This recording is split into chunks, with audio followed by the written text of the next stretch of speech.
Welcome to Nevada Newsmakers. On the program today, the new federal bankruptcy law and the latest political news from across the state.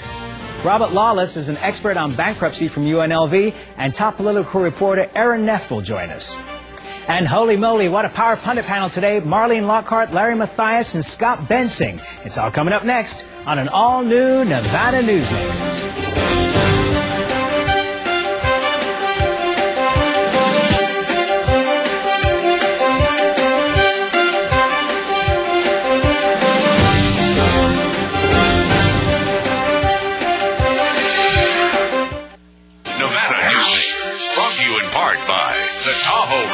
Industrial Center, the world's largest industrial park, the resort at Red Hawk, and the Peppermill family of casinos. Corporations moving to the Tahoe Reno Industrial Center require reliable power, fiber optic communication, and clean water sources. And yet, there's another amenity we're very proud of here at TRI, rail service. So far, we've built over 2 miles of railroad track, and another 3.6 is under construction. When companies need to transport freight, we're going to help them move it quickly and efficiently. Welcome to the Tahoe Reno Industrial Center, the largest industrial park in the world, building economic prosperity for Nevadans. Something spectacular has taken wing not far from Reno or Lake Tahoe, and never far from your mind. An escape of fine dining and legendary golf. Introducing the resort at Red Hawk. And at the center of it all, we've feathered our nest with new villas that have elevated Red Hawk to the status of a premier resort. The resort at Red Hawk, a beautiful new arrival in northern Nevada. As an employer, did you know you can be held liable for negligent hiring? A background screening by Employer Links can uncover criminal records, like alcohol and drug convictions. It can verify the applicant's education, driving records, and professional licenses. Employer Links can check civil records, registered sex offender records, and Social Security fraud. Hiring the right person shouldn't be a gamble. Call Employer Links. Employer Links, protecting your investment. So, who do you use for workers' comp? Pro Group Management. Ah, I've heard some good things about them. You bet. Employee background checks, safety training, claim seminars. Oh, and here's the great part. If you have an issue, they work for you, not against you. Sounds perfect. And expensive. Well, that's the best part. They saved me 30%. I've heard they've saved others 50%. Works for me. Pro Group Management. Finally, workers' comp that works for you. This is Nevada Newsmakers with host Sam Shad, a no-holds-barred political forum. Now, from the Nevada Newsmakers broadcast headquarters, here is Sam Shad. And we welcome to the program Robert Lawless, who is UNLV professor from the School of Law, expert on bankruptcies. Welcome to the program, sir. Thank you. You've got a new study coming out here for the Nevada Law Journal. What's the content of that study? It examined what happened to bankruptcy filings after the 18 major hurricanes that NOAA tells us hit the United States since 1980. And it finds that bankruptcies tend to go up after a hurricane hits, and not particularly, I guess, surprising finding. But they do tend to go up. The filings go up at a greater rate where the hurricane hit compared to everywhere else.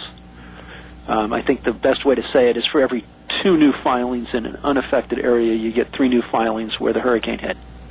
And so you're looking at about, what, 50% increase?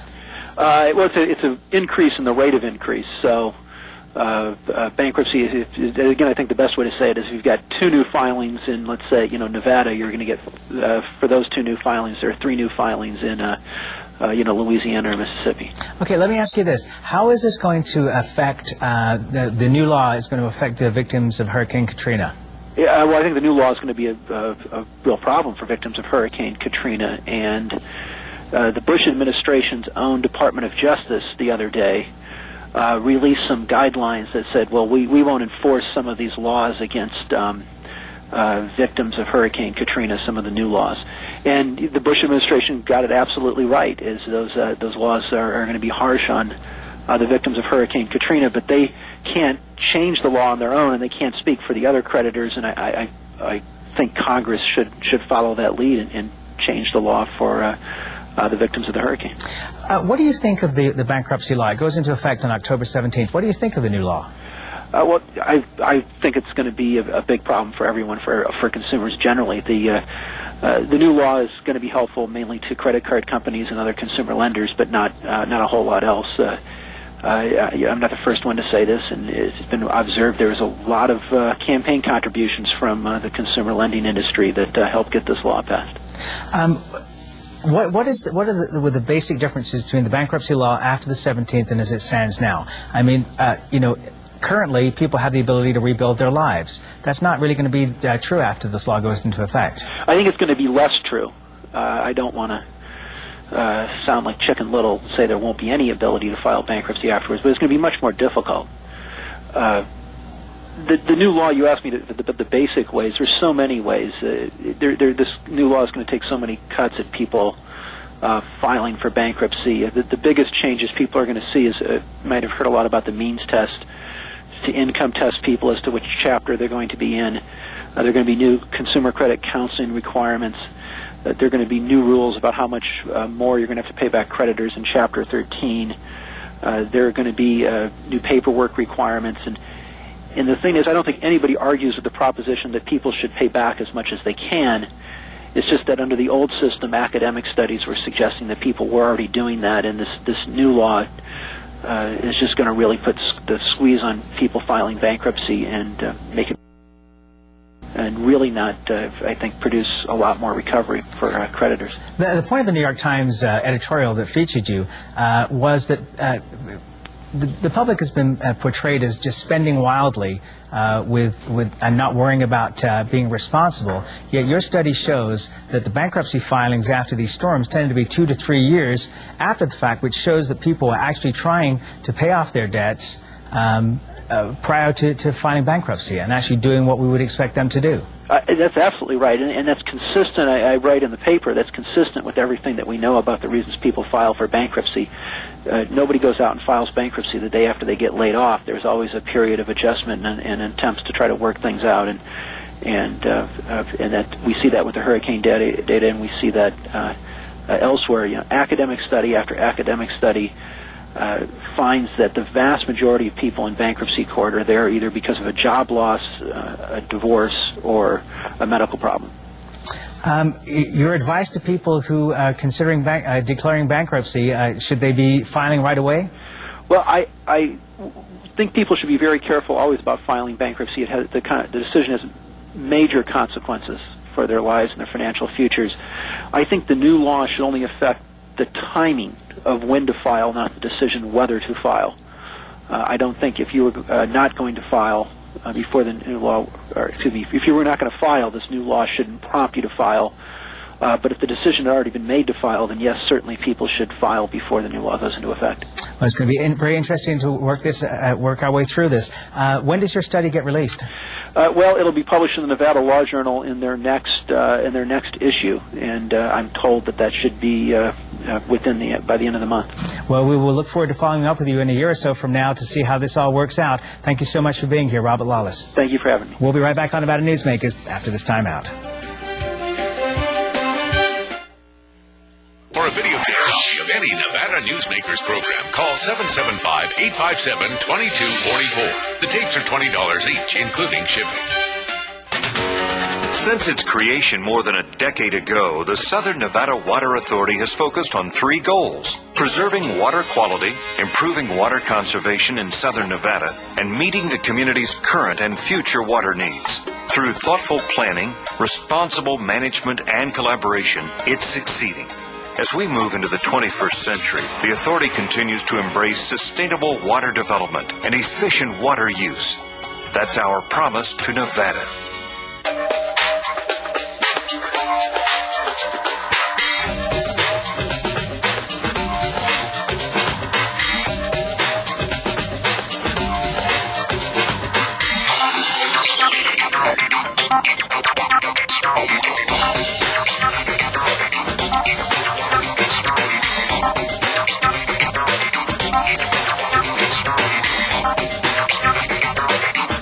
Happy Hour at the Peppermill.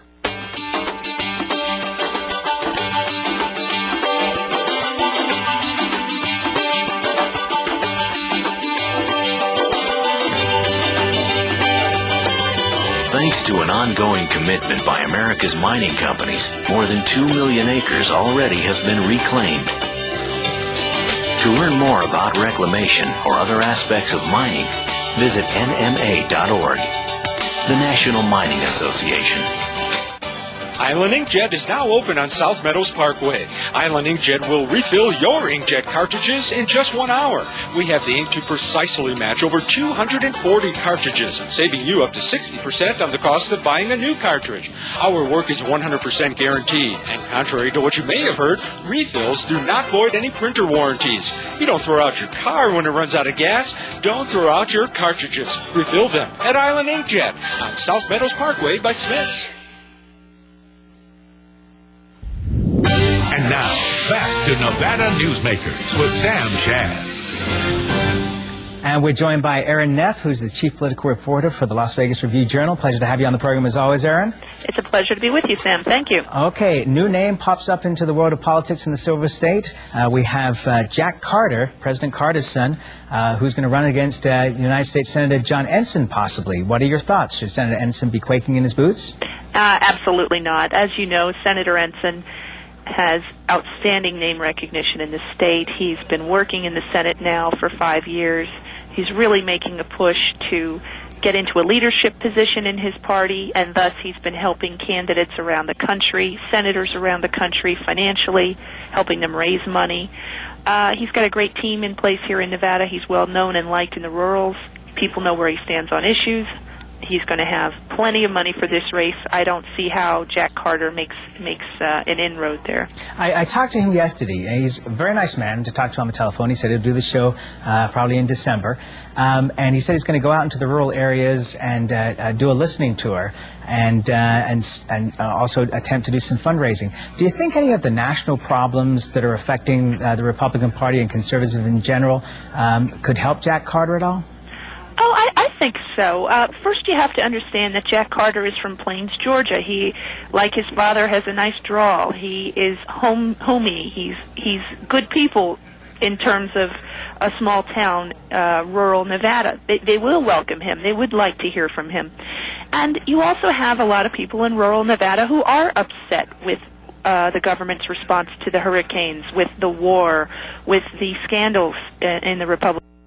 In the Bush administration, and I think if the right candidate does have a strong message, that can help the person. However, we're not talking about scandals with respect to John Ensign, and what we are seeing with the senator is a real sort of 6 degrees of separation ties to the lobbyist Jack Abramoff. Yes, he did receive campaign money from Abramoff and Safavian, but, you know, John Ensign is his own man, and he has stood up and questioned the Bush administration when he thinks something is wrong, and I think rural Nevada appreciates that.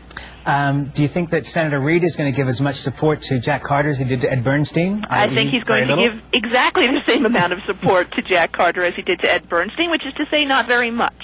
Harry Reid essentially let Ed Bernstein out to dry on that in that race. Yeah, I kind of had that sense when I was doing a program with him on another station, and the senator said either one of these candidates would do very well in office.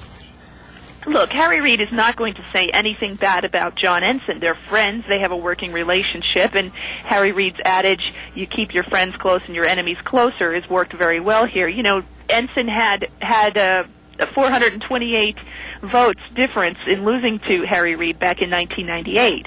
But for those 400-some voters, we wouldn't even be talking about Harry Reid today. So Harry Reid knows this. He knows how popular John Ensign is. He's, in fact, at times a little jealous of Senator Ensign. Harry Reid will say, you know, I don't have his looks, I don't have his ease with talking to people.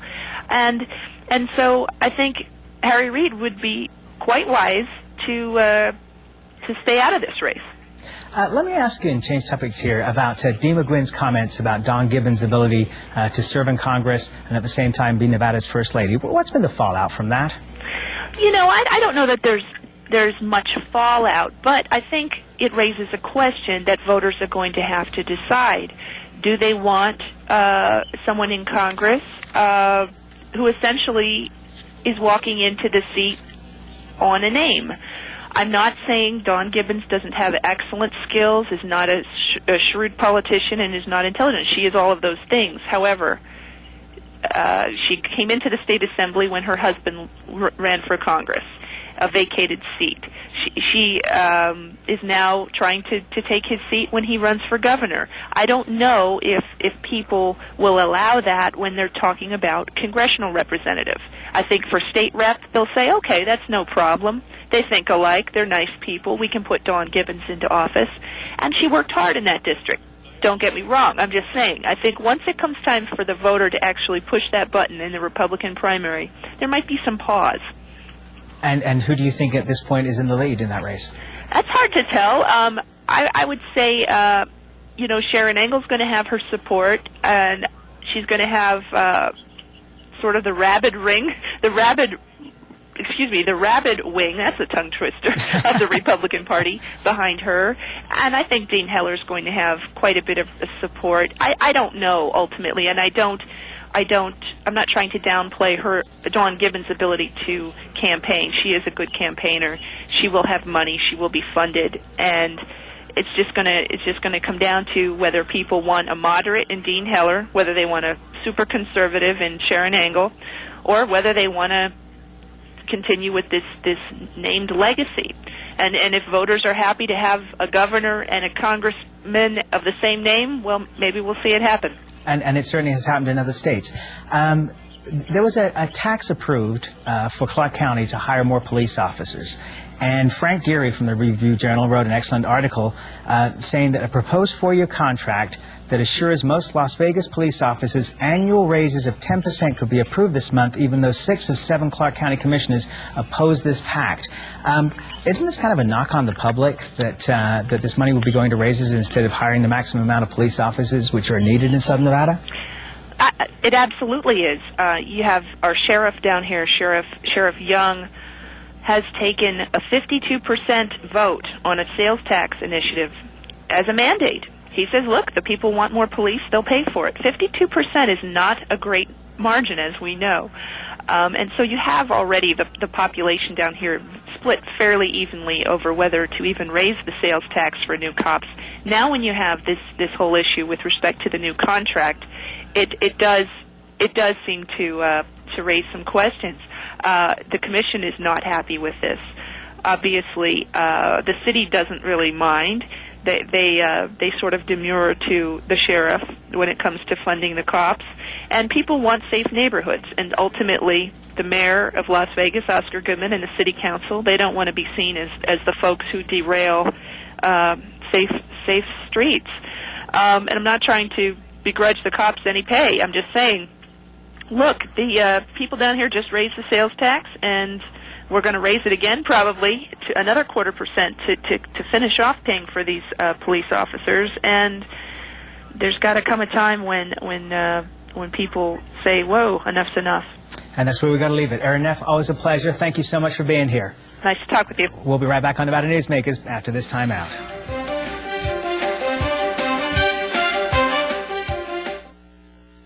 This is Nevada Newsmakers. Welcome to the Tahoe Reno Industrial Center, just 10 minutes east of Sparks. We're proud that Walmart and other Fortune 500 companies have chosen Tahoe Reno Industrial Center to relocate their businesses. We have sites from under 5 acres to well over 500 acres, and with all of the amenities that every successful corporation requires. Welcome to the Tahoe Reno Industrial Center, the largest industrial park in the world, and we're building economic prosperity for Nevadans. The Nevada Beer Wholesalers encourages the responsible consumption of beer.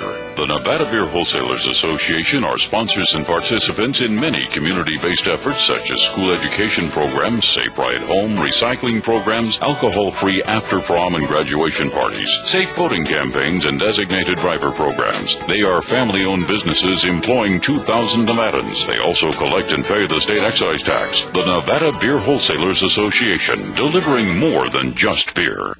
My family started this business 27 years ago. We work hard to serve our customers and our community. But it's getting harder and harder to keep the doors open. For example, our workers' comp is going through the roof. Isn't anyone on my side anymore? The Retail Association of Nevada is. If you're a small business owner, we can cut your workers' comp by up to 50%, lobby for your interests, and keep you informed. Put us to work today. Something spectacular has taken wing not far from Reno or Lake Tahoe, and never far from your mind. An escape of fine dining and legendary golf. Introducing the resort at Red Hawk. And at the center of it all, we've feathered our nest with new villas that have elevated Red Hawk to the status of a premier resort. The Resort at Red Hawk, a beautiful new arrival in northern Nevada.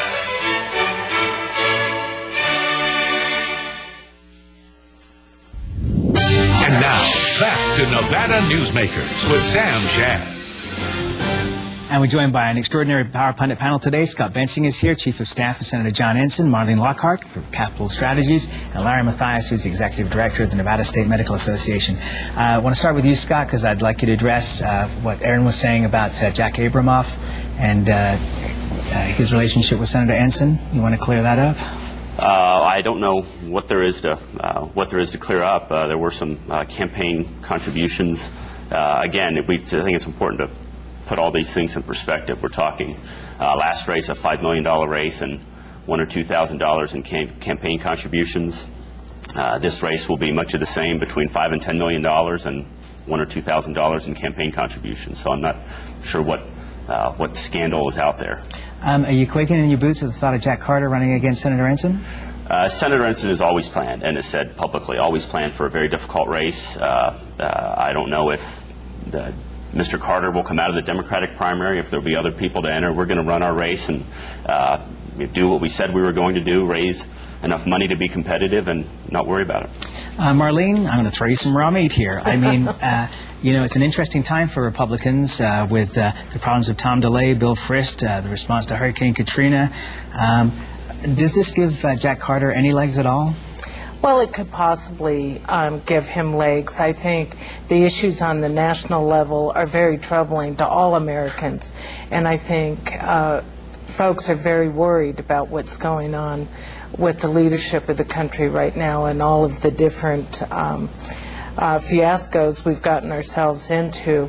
I think Mr. Carter will probably have a difficult race in Nevada, even given the national climate. Larry, can he even raise any money? Oh, I suppose so. But I mean, he's apparently lived here for several years. I'm fairly active. I've never met him. I haven't yet heard him say what positions he has. He hasn't, if he's been involved in politics, certainly hasn't been seeking elective office or particularly active there. So he's got the problem of any newcomer into a political field, and that is to introduce himself. They're going to come a point at which he's going to have to do it himself. He's going to have to talk. He's going to have to he sound plans plausible. to do a tour of the rural Nevada. That's his first. Times are wasting. I know that nobody seems to be too anxious to jump into this race and take on Senator Ensign. I can't blame them, but at some point it would be nice to know who the candidate is. Let's talk about Harriet Miers. I got to. At this point, has Senator Ensign made any decision on whether he's going to vote for her or not? He is not. He is due to meet with Ms. Miers next week after Senate gets back into session, and we'll make a determination sometime after that meeting. Are you surprised at the vehemence of the right wing of the party? I can't remember a time. I was listening to Pat Buchanan this morning, and he's just apoplectic that a 40-year effort is now going down the drain with Harriet Miers being pushed onto the Supreme Court. I think there's no question both sides were gearing for a tremendous fight. Chief Justice Roberts, his confirmation process went a lot smoother than many had anticipated, with the amount of activists, with the amount of money that had been raised to fight this Supreme Court battle. I think both folks on the hard right and folks on the hard left were looking for a fight, and many may be disappointed that they're not going to get the type of fight they wanted. I'm not sure what that says about Ms. Miers, but again, we don't know much about her, but that's what the Senate confirmation process is all about. Marlene? Well, I agree. I think that the Senate confirmation process has to reveal information to the American public of more about Ms. Myers so that we all can understand who she is and what her thinking is and her ability to reason, which is, I think, paramount to the position that she's been nominated. Okay, now you as, hang on one second, Larry. You as a good Democrat, I mean, do you feel like Senator Reid did, that, you know, nice lady, this is the, you know, this would be a good choice? I have no idea. I don't know anything about her. And that's what I think the Senate committee has to do its job and has to press on issues, and her knowledge of the Constitution and, you know, her bio as it's been presented doesn't show any experience constitutionally. And I think that we need to delve into her ability to reason. Larry's jumping at the bit here. Well, I just think that this showed poor judgment on the part of the President, and it showed poor judgment on the part of Ms. Myers. She was counsel of the President. She should have advised him, thank you, I'm deeply honored, but I'm not really the right person, and he should have taken that advice. In Federalist 76, Alexander Hamilton, who basically thought the President should get his calls anytime, but the one justification he made, and this is the argument for the Constitution as it was written, the one case he made for the Senate confirmation of presidential choices was in the event that the President was unwise enough to choose someone who was only a favorite, what we would call a crony today. Favorites were something that the founders were afraid of. Much of the English civil wars were caused by the king's ability to choose favorites who were incompetent for positions that they shouldn't have had, or people who were simply obsequious to the will of the king. It was the one justification Hamilton could see. Ms. Myers, whatever her skills are, I agree with many of the commentators. No one else would have chosen her. She is chosen because of her closeness to the President, and as a personal favorite of the President, it puts now the responsibility on the Senate in a way that they didn't have with Judge Roberts, and that is to really look and make sure that this is a choice that anybody looking at her qualifications and looking at a range of people who are qualified would have made the same designation. And the other question is, can she be independent, having been so close to the President? But that's where we got to leave it. We'll be right back on Nevada Newsmakers after this.